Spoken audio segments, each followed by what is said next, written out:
Hola, ¿qué tal? Buenas tardes aquí. Mi nombre es Marco Melchor. Hoy voy a hablar sobre un tema bastante interesante, principalmente por la situación actual que se vive en el país. Y este tema es llamado Fake News y sus implicaciones y el uso para adquirir poder y ejercer. Me presento, como ya lo dije, mi nombre es Marco Melchor. Actualmente soy director nacional de la activación de clientes para ISK Moldavia. Migré de México hace alrededor de un año y esta sería mi segunda carrera. Primero estudié ingeniería en electrónica y ahora estoy buscando cursar la licenciatura en mercadotecnia internacional. Aquí en el lado pueden encontrar mis redes sociales si quieren poner en contacto conmigo, LinkedIn, Instagram y también mi blogger. Y bueno, sin aún más preámbulo, comencemos. Esto es lo siguiente. Primeramente, una introducción. Eh, el primer punto que quiero señalar es la percepción contra el entendimiento de la medición. Hay muy pocas y cuando digo pocos es porque realmente hice una investigación antes de realizar este video. Es lo que la gente percibe como lo que son fake news y el entendimiento de medición. ¿Qué tanto o qué tan cierto es que fue real o que no fue real una noticia? Para esto tenemos que acudir a ejemplos científicos o también incluso afirmaciones o también empresas o incluso organizaciones del ámbito social que se encargan de desmentir o verificar estas noticias. Otra de las cosas es el sensacionalismo. Yo como muchos otros de ustedes también soy millennial y sé que una de las principales razones y que más atrae y que más vende es el sensacionalismo. El hecho de hacer que una noticia se vea más impactante de lo que realmente es. La pregunta que también les quiero hacer, compañeros, es, ¿lo serio no nos gusta a los mexicanos? ¿A qué se refiere con esto? Muchas de las veces, y se lo puedo decir, yo creo que no solo de los mexicanos, he tenido la oportunidad también de pasar un poco de tiempo en Rumania, en España y ahora en Moldavia, principalmente en Europa Central y en Europa del Este.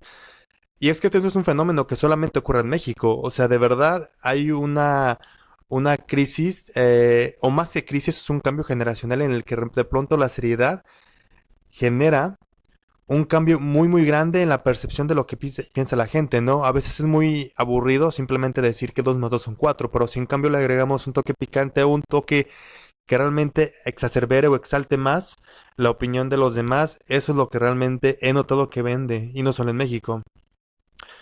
Ahora también un análisis que quiero hacer de mi persona es si desde lejos se ve mejor.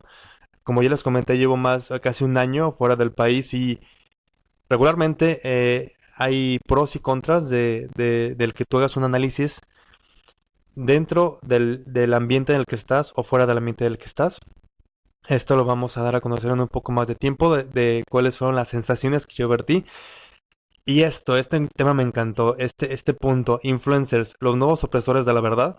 Anteriormente, por ejemplo, mucho, especialmente mis padres me comentaban que, por ejemplo, Televisa era el principal opresor de la verdad. ¿Por qué? Porque simplemente solo había esa opinión. Hoy en día contamos con mucho más opciones y una gran variedad de posibles usos para encontrar la verdad o para encontrar noticias que realmente nos ayuden a entender mejor de esta manera lo que está sucediendo en un ambiente o en un sitio o en una posición específica. Hoy en día tenemos los llamados influencers. Anteriormente yo era un fiel creyente que ellos realmente apoyaban y daban un aliento fresco a esta nueva democracia cibernética. Hoy en día creo que también eh, tú como usuario tienes que elegir perfectamente qué tipo de contenido tú quieres ver o qué tipo de contenido tú quieres consumir. Hoy tenemos más oportunidades, pero al igual, así como antes había contenido basura, hoy hay mucho más variedades de contenido basura. También hay más variedades de contenido que te deja una plataforma de enseñanza en todos los aspectos, pero también, así como creció el aumento de contenidos es en todos los sentidos, en todas las ramas, el contenido basura, el contenido científico, el contenido técnico, el contenido teórico. Todo ha crecido en esta época. Pero antes un poco de historia. Como pueden ver aquí, tiene tres fotos. Hillary Trump, el Brexit y Esta foto tal vez no les sea tan parecida, pero esta es una foto tomada para el referéndum de paz en Colombia entre el ejército de las FARC y el presidente del país. ¿Por qué pongo esto como historia? Primeramente, como lo hice nombrar en mi reporte, eh, se cree, existen teorías como tal. Hay dos teorías conspiratorias, en la que aún se sigue peleando si Rusia intervino en el uso de las elecciones para crear fake news y así mover la balanza del voto indeciso de los estadounidenses en las elecciones de 2016. ¿Qué es lo que pasa cuando tú tienes el poder tecnológico y económico para realmente mover la balanza de esa manera? Había alrededor de 7 millones de votantes indecisos en Estados Unidos hasta hace 6 semanas antes de la elección.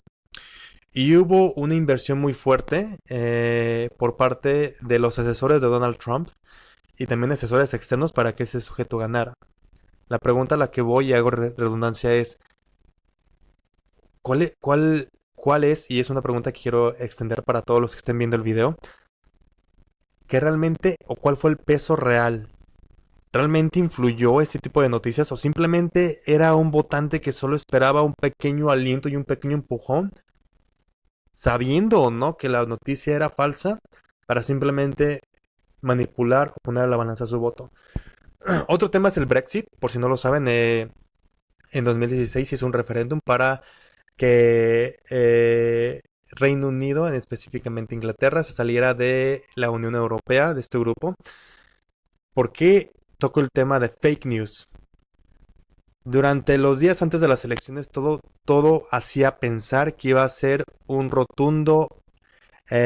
rotunda victoria para que el no ganara ante el sí en el Brexit. Sin embargo, ganó por un margen de 51-49 el que se saliera de la Unión Europea. Este tipo de noticias es algo muy interesante que hicieron. Los que quisieron inflar el voto del Brexit a favor recurrieron a fake news sobre los votantes entre 18 y 35 años, diciendo o haciendo parecer que ya no era necesario salir a votar porque realmente el Brexit ya estaba definido. Es otro tipo de tretas que hicieron hacer. Y por ejemplo, otra de las cuestiones fue cuando fue el uso para concientizar de que Colombia acabara con el movimiento armado de las FARC y las fuerzas gubernamentales de Colombia. Hubo un movimiento muy grande de fake news, principalmente en las cuestiones, en las zonas urbanas del país de Colombia, y eso es algo muy interesante.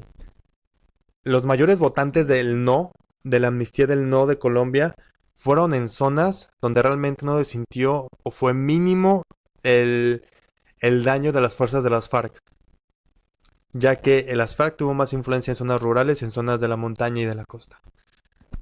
Ahora con un poco de historia, veamos qué es lo que puede pasar o cuál es uno de los posibles escenarios que podemos ver en las elecciones de México 2018.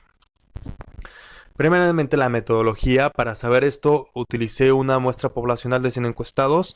Los medios de propagación fueron principalmente WhatsApp. La plataforma para la encuesta fue Google Forms. El tiempo para levantar la encuesta fue un mes. Debido a que quería tener una muestra poblacional bastante grande, sí fue bastante complicado. Prácticamente spameé todos los grupos de amistad que tenía en WhatsApp, de mi familia, también algunos en Messenger. Y el tiempo para crear el informe final fueron 10 días. Resultados. Los resultados fueron bastante interesantes. Por ejemplo, eh, en la edad, creo que se tapa un poco con mi fotografía, pero por ejemplo, el mayor rango de edad de mis encuestados era entre 26 y 30 años. Esto quiere decir que iban por su segunda o tal vez tercera elección, o sea, con la opción de que ellos pudieran ejercer su voto. Ahora, hay una pregunta también. ¿Dónde sueles recibir más noticias sensacionalistas? Utilicé esta pregunta para no ingerir que ya eran fake news, porque se sabe qué es o no fake news hasta que se demuestra todo lo contrario, como se hace. Entonces, la mayoría de las personas reciben este tipo de noticias sensacionalistas por WhatsApp, el 54%, Facebook 30%, Messenger 6% e email 10%. A mí me sorprende bastante. Yo realmente creía que por email iba a ser un número bastante más pequeño. El siguiente es la región del país donde fueron tomados los encuestados. La región Bajío, yo soy originario del Bajío del país, entonces ahí fue donde tuvo la mayor muestra poblacional en los estados de Zacatecas, Aguascalientes, Querétaro, Guanajuato. También debido a que tengo, como estoy viendo en el extranjero, tengo también muchos amigos mexicanos que tengo contacto con ellos y prácticamente el 15%, 15 personas de ellas, eh, me ayudaron a contestar en esta encuesta. La siguiente pregunta es acerca de quién suele enviarte las noticias sensacionalistas. Y de nuevo vuelvo a ingerir en esta palabra para no empezar a arrinconar o a llevar a los encuestados a una respuesta que sea obvia. El 64% fueron los amigos, que es el grueso más grande de la población. Familia con 21% y compañeros ya sea del trabajo o de la escuela 15%, increíblemente 0% desconocidos. Realmente no le prestan mucha atención a las noticias sensacionalistas de desconocidos o no le prestan atención o simplemente no les llegan noticias de esta manera. De nueva cuenta, ¿tienes alguna buena impresión sobre este tipo de noticias? Un 98% dijo que no, un 2% dijo que sí, es rotundo, o sea, no hay una buena impresión en general sobre este tipo de noticias. Eso es increíble. Esto sí yo creí que iba a ser aún más grande el no, pero me llenó de intriga. Pregunté si tú alguna vez habías creado fake news. 11% de los encuestados, quiere decir 11 personas, ellos sí han creado fake news y ellos sí empezaron a hacer este tipo de cadenas para generar la desestabilización.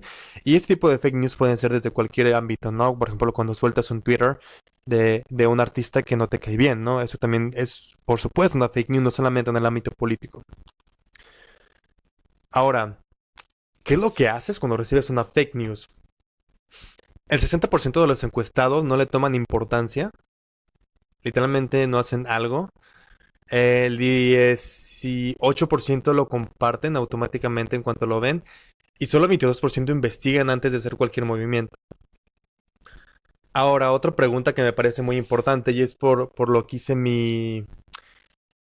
mi introducción, este cuestionamiento. ¿Te parecen graciosas las fake news?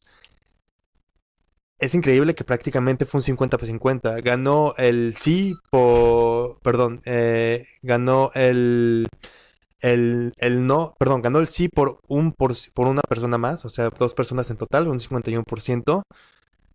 Realmente, no sé si sea por la idiosincrasia mexicana, pero realmente en vez de sentir un desahogo o un desafano o tal vez un malestar, por esto realmente nos causa gracia el hecho de que haya fake news. Ahora, esta pregunta ya fue más certera hacia lo que son las elecciones para celebrarse el próximo 1 de julio en el país. ¿A tu parecer puede alterar una elección las fake news? El 60% dice que sí, el 40% dice que no. O sea, sí hay una tendencia muy marcada de que sí puede alterar el rumbo o desestabilizar una elección. Y también la siguiente pregunta, ¿has cambiado tu opinión sobre algún tema debido a las fake news? El 70% dice que no y el 30% dice que sí. A pesar de que la mayoría de la gente individualmente en los encuestados piensan que al menos en ellos no alteran su opinión. No solamente en la cuestión de elecciones, sino también en la cuestión de cualquier otro tipo de fake news. Conclusiones.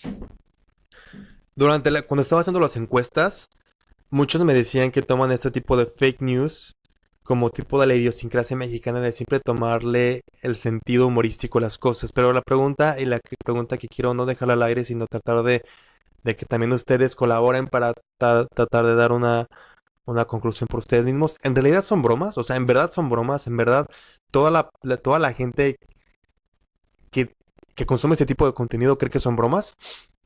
Otra, todo lo contrario, ¿qué tan serios son? O sea, ¿qué tan serio una persona, una empresa, una organización genera este tipo de contenido para desestabilizar al país?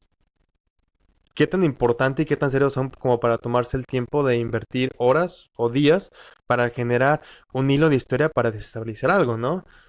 Y otra cosa de la cual yo estoy muy orgulloso específicamente es la respuesta que tal vez está en la sociedad civil organizada. Como ustedes saben, existe hoy en día Verificado MX y también otras organizaciones civiles que ayudan a, específicamente en los debates y en esta época electoral, para desmentir o avalar ciertos inferencias que tuvieron ciertos los candidatos